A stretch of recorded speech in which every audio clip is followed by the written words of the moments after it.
Hello everyone, welcome to another video.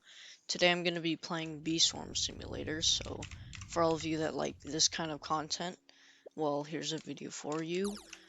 On Friday I will post an Arsenal video for those of you who want that kind of content, but if you want any other games or if you suggest any other ideas, comment down below so I can make a video and have something that you like so that you'll enjoy my content in my channel.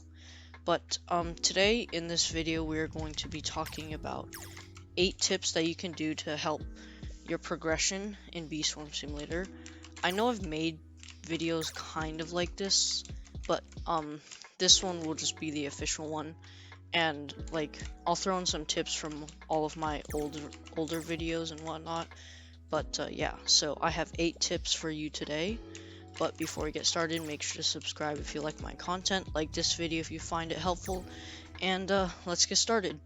So the first tip that I'm going to talk about is determination. So like just being determined to play the game is really helpful. Like just grinding nonstop and just, spending some time on it and just playing the game in general will help you get better. So like just being determined to play the game, being determined to get to a goal is always really helpful in any game. So yeah. Another one is like, so this may not help for you, but sometimes helps for me. So you have these quests over here, and sometimes I'm just like grinding pollen or something on a certain field, and you have all these quests. Usually I just farm, or I just collect on every field and whatnot, and then the quests will just start stacking up on their own.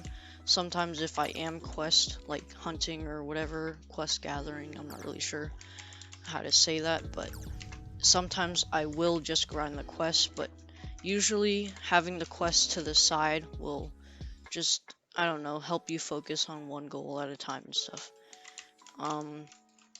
So just having your quest like at the side and like at the back of your head so that you don't have to focus on something that's difficult, it's just a lot easier when you actually do come to the quest. You're like halfway done or something. So yeah, just keeping the quest at the back is always helpful. Again, it won't really help if you're actually quest hunting, but sometimes if you do want to just do other things, keep your quests on the side and it'll help you progress a lot faster. I don't know why I said that so weird, but yeah. So tip number 3 is save up your treats and whatnot. So I think I may have said this in another video, but so let's go to our items. So there's a whole ton of items here. I use them very conservatively, even if there's something that's a lot easier to get, like treats or something. I just leveled my vicious beast since I got it today, but just being conservative with this will help you near the end, because I've seen like newer players use gumdrops like crazy on their fields, and like you want to save them up for gummy bee and whatnot. So instead of using them and looking at the benefits and saying, oh, this is cool, it's not permanent. So I would rather invest in saving it so that you can get a bee or you can craft an item that will help you a lot easier than like a minute or 2 of boosts. So yeah, just save up your stuff and it'll help you in the future. The 4th tip is balancing your stats. So you can go to this system or settings or whatever, settings cog over here, and then you can scroll down and there's all these percentages and numbers. Like, it might look scary at first, but it's pretty simple. So you just read this and then these are the stats, and the higher the better usually. I think the higher the better overall. But to balance your stats, you want to have like bees that are mostly the same color. Like you have some colorless, you have some red, you have some blue, like that and stuff. And then you just want to make your hive a little more diverse. I know mine is really messy and stuff, but just don't mind that. But just having a diverse hive and whatnot will just help you out. And also with these amulets and like moon amulets and whatnot, you want every time you get a new one, you might want to ask a friend or something. But just in general, like balancing your stats will help you if you're stacked on like if you're stacked on blue fields, but you're okay on red and white, then that might not help you a lot. It'll help you for like 1 or 2 quests or something, but in the end, it's not that helpful. So I recommend you just keep your hive diverse, you keep your boosts diverse with these, and just choose the things wisely so that you have balanced stats. Number 5 would be use the blender to your advantage. So I know most people would know what the blender is. It's over here. So the blender's over here in the Ace shop or whatever, sprinkler shop, I don't really know. Pretty sure it's a sprinkler shop or something. Just using this blender menu is really helpful. So I'm crafting some oil right now since I'm saving up for the honey mask. But just I know like people know that this thing exists, but I mean for me when I tried to get Gummy Bee, I always went here every bit a day or every so often. I would just make some gumdrops and stuff, and then this thing just sits in the background, so as long as you're in the game it'll keep blending or mixing or making your ingredients. So just using the blender is really helpful because you don't have to buy anything, you don't have to get really good loot luck or anything. But yeah, my next tip is to like every so often just go around, kill these mobs or whatever, collect your wealth clock, summon a honey storm or something. Just doing some tasks like using the dispenser can be just helpful when you have to, when you're just playing, because like you can sometimes get really good loot and you have a higher chance of that when you go around and get stuff. Like I just go around, do these memory matches really quick, like this.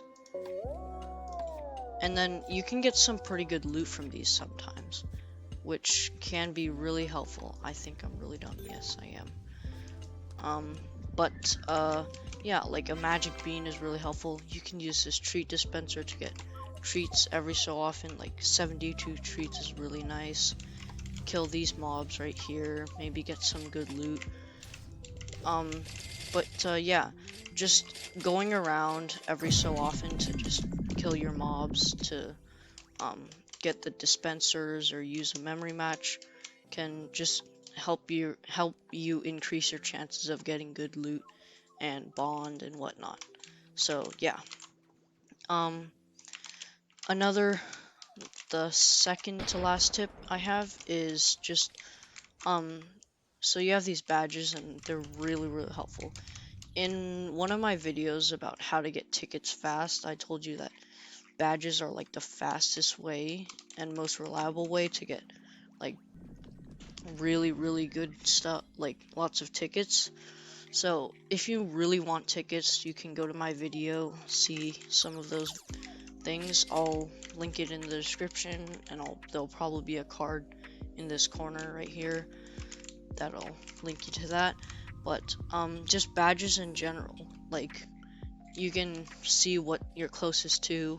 If it's a field, then you just want to farm there until you get the badge, and boom, an easy like 15 or so tickets or something.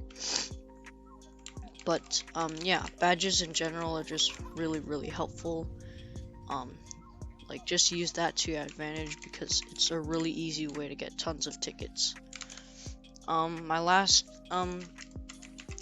tip for today is just field boosts are really helpful in general. So field boosts are your friend. So I can use this right here, and then I get a pumpkin patch boost. Like if one of your quests has the pumpkin patch to use, then this will be really helpful. if you need pumpkin patch for a badge or something, this will be really helpful. If you just want to grind somewhere, and I don't know, just grind in a random field, then a field booster will be helpful. So you can always use field dice, which is over here. They're pretty easy to get. Glitter is really good. It's in a specific field, and it's also kind of hard to get, so I would use that conservatively. I would use field dice a lot more, but I think the Wind Shrine also lets you. It's a random field, but it gives some boosts too. Some codes give boosts. Yeah. So just using field boosts in general can just help you farm a lot faster. It can also just help you in general because it just boosts the field, which is nice.